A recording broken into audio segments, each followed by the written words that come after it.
In this clip, we will take a look at how a player conducts off-map actions. Each player has an off-map display. In some games, this will be printed on the game map, and in some games, it will be printed on the Trex card. The off-map display represents the area of the map. Each off-map display comes with 2 rows of heavy woods hexes. One row labeled 5 hexes off-map, and one row labeled 10 hexes off-map. The assumption is that off-map units will seek shelter in forests while off-map to remain undetected by enemy reconnaissance assets. Accordingly, all of the hexes in the off-map display are represented as heavy woods. During the reinforcement phase, each player deploys this turn's reinforcing ground units just off-map, adjacent to the hexes that they will enter. The exception is that HQ and artillery units must be deployed in the off-map display. So in this case, the 39th Guards is entering. The Warsaw Pact player chooses to place these units in the 5 hexes off-map row. He could, in theory, put them all in the same hex. Stacking restrictions do not apply in the off-map display. However, units are not at risk if they all stack in the same hex, because units in the off-map display can only be attacked individually, and there's only one case in which they can be attacked at all, which is counter-battery fire. As the name intends, a unit that is in the 5 hexes off-map row is considered to be located exactly 5 hexes off-map from every map edge hex along its entry sector.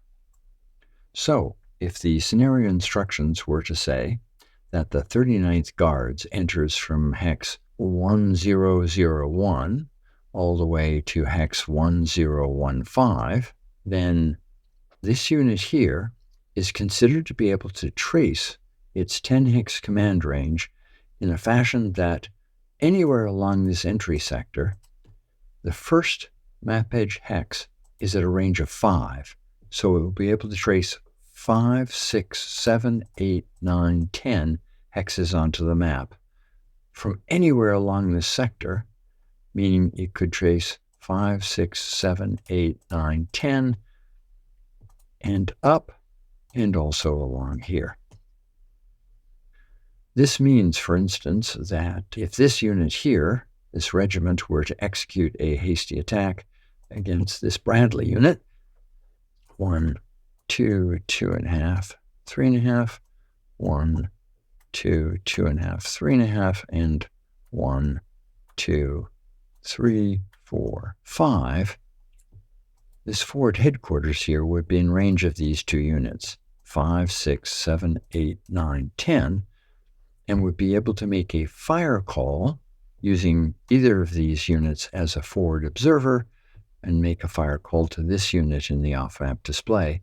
Units in the off-map display are always considered to be within range of their headquarters, also in the off-map display. And likewise, this DAG could then fire onto the map in fire support against this attack. It would fire with a range of 11, so this would be 5, 6, 7, 8, 9, 10, 11. And so it would be able to provide fire support here. The same would apply if this regiment were to move on 1, 2, 2.5, 3.5. It would also be in command range of that forward headquarters, 5, 6, 7, 8, 9, 10, and the DAG would be able to fire 11 onto the map. Now, you could argue that the DAG can't be in 2 places at once. However, the DAG is only going to fire once, so its location off-map is essentially a probability curve. It's also true that on-map units can extend their range off-map. So, for instance, this forward headquarters, were it to enter the map and go 1, 2, 3, would be able to trace its command range back to the DAG, 1, 2, 3, and then it would add 5 hexes. So it would be 8 hexes to here, which is well within its 10 hex command range. So it could make a fire call back to this DAG for a fire support mission onto the map. Likewise, All of these reinforcing units that are stacked along the map edge are considered generally to be just one hex off map. So for instance, this on-map unit would be able to expend its command point because it can reach 1, 2, 3, 4, or 1, 2, 3, 4, 5, 6 to this off-map unit here, and it would be able to expend its command point to give it a hasty attack operation. Likewise, on-map artillery units can also fire off the map. So if this DAG were to make a fire support mission to hit this Bradley here, this unit here is within fire range of the entry sector, and from that can then fire an additional 5 hexes off map. So it would, even though the DAG has struck here, this unit could go 1, 2, 3, 4, 5, 6, 7, 8, 9, and then from this legal entry hex for the 39th, it could trace another 5 hexes off map for a total of 14 and hit this unit here with counter battery fire, because 14 is within its fire range of 16. Let's look at what a player cannot do. He cannot place any of his air mobile headquarters or artillery units in the off-map display. He can't do this because these units are starting in air bases hundreds of miles behind the front, not just 5 or 10 miles from the front. No player can make reconnaissance attempts or strikes against units in the off-map display, with the sole exception that a player can always conduct counter-battery fire against an artillery unit located in the off-map display. Players are welcome to make house rules to cover reconnaissance attempts and strikes into the off-map display. However, I chose not to burden players with more pages of rules covering how air and helicopter strikes and anti-aircraft fire would work off-map in an abstract fashion.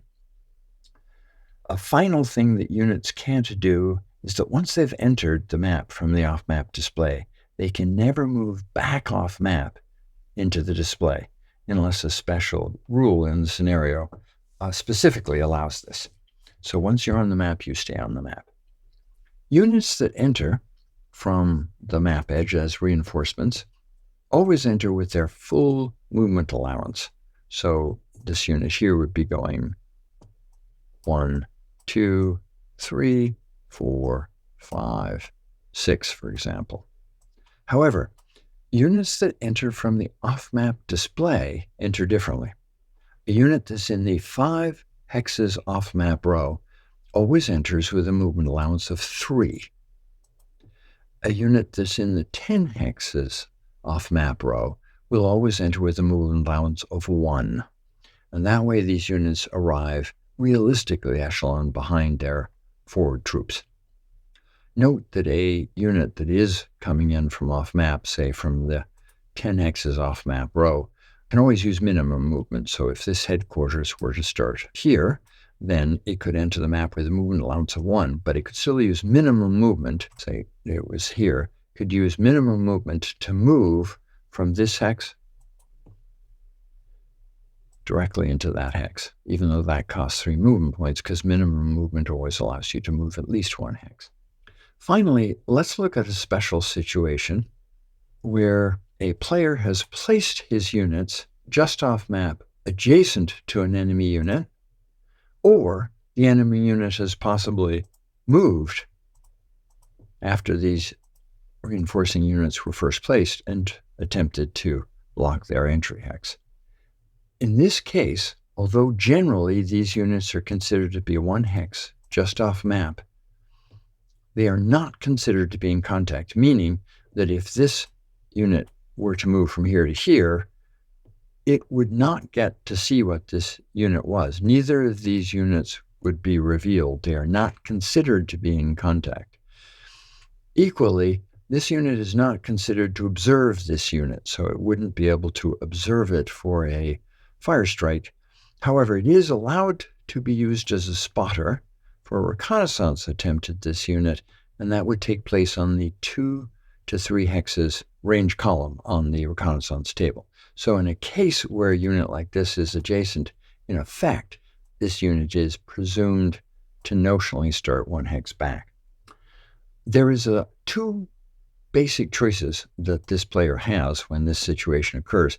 He can keep his units in their original position, and that enables him to move onto the map. So he could move, for instance, here, and in this case, moving onto the map never triggers infiltration fire for that first hex. However, if it were to continue to move, then it would be subject to infiltration fire in this hex because it had both entered and exited a hex in an enemy ZOC in the same movement. So just moving from here to here doesn't trigger infiltration fire, but moving into and out of that hex does. A second thing that a player is allowed to do is he could execute a close attack or an overrun. So this unit, although it is technically not considered to be adjacent, these two units don't reveal, just to discourage players from trying to block entry hexes like this, the rules allow you to make a close attack on this unit or an overrun. So anybody who moves his troops up to try and block an enemy reinforcement sector is going to be vulnerable to close attacks and overruns.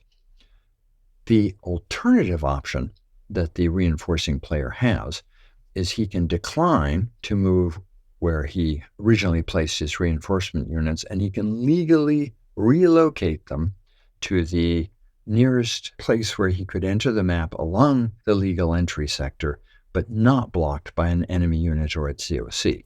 So that would be this hex here. And so the Warsaw Pact player would be allowed to relocate this unit to here and then enter it unmolested, effectively ignoring that Bradley unit. There is one game function that I skipped over and I should go back and cover, and that is the placement of lead unit markers for formations that are entering as reinforcements from off map. So if we move the Warsaw Pact units back to where they were at the start of the activation cycle for the 39th Guards, then when the 39th activates, the Warsaw Pact player must place lead unit markers. Now, normally, these are placed on one of the 3 units in a regiment when it is on the map. However, for purposes of units that are entering as reinforcements, the lead unit marker is placed along the map edge in a map edge hex that is anywhere along the legal entry sector for the formation. And so the legal entry sector for the 39th Guards is from this hex north. And so the Warsaw Pact player might place this lead unit marker here. Any unit of the regiment that enters within 3 hexes of the lead unit marker would be allowed to move onto the map and conduct an offensive operation. If a unit enters further than 3 hexes from the lead unit marker along the map edge, then it can still enter and move normally, it just can't move next to an enemy unit and therefore couldn't actually participate in an attack, just the way a unit that is further than 3 hexes from a lead unit marker on the map is also barred from moving adjacent to an enemy unit. And so let's take a look at this unit here. If the Warsaw Pact player had placed this elements of this regiment like this during his reinforcement phase, then when he chose to activate the 39th, he would have to place a lead unit marker, and he might place the lead unit marker here. And so this would enable his units to come onto the map and move next to an enemy unit if they entered anywhere between this hex here all the way up to this hex here, because all of that would be within 3 hexes of this lead unit marker. Lead unit marker can be placed in any map edge hex along the entry sector. So for instance, the lead unit marker for the 120th Guards could technically be placed in this hex. And that's how lead unit markers work. For NATO, the same thing applies. A lead unit marker is placed along the map edge in a hex that the units belonging to a task force could legally enter on, and then the elements of the task force must enter within 3 hexes that lead unit marker in order to move next to an enemy unit. Units that are conducting march operations don't need to worry about lead units because they're not moving next to enemy units. All right, that covers the placement of lead unit markers. for units that are arriving as reinforcements. And that concludes our clip on off-map operations.